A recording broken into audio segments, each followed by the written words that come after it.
যখন আমি চলে যাচ্ছি, এটা হচ্ছে তেলবাহী বাজারের তারিখ।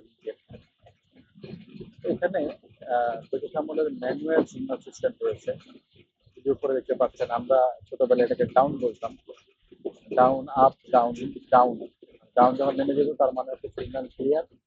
আর ডাউন যখন সোজা থাকতো তখন এর মানে ছিল যে লাল বাতি, মানে ট্রেন আসবে না। এই ছোটবেলায় আমরা অনেক আশা নিয়ে অপেক্ষা করতাম ট্রেন দেখবো, ট্রেন দেখবো।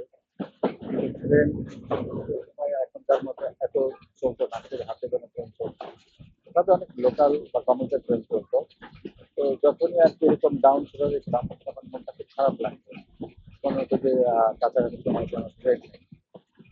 আবার যখনই ডাউনটা কাছাকাছি থাকতো, আমাদের কাছে প্রচুর জিনিস লাগতো যে এই কিছুক্ষণের মধ্যে ট্রেন আসবে। আবার অনেক সময় এরকম মনে হচ্ছে যে রেল লাইনের কাছাকাছি পৌঁছে দেখতে পেয়েছি যে ডাউন চালানো। তো তখন আমরা খুব দ্রুত গতিতে স্টেশনের দিকে বা রেলের দিকে এগিয়ে যেতাম ট্রেন দেখার জন্য। ছোটবেলার মজার স্মৃতি, মজার ইতিহাস। যাই বলো, যাই ভালো থাকবেন, সাবস্ক্রাইব করবেন আমার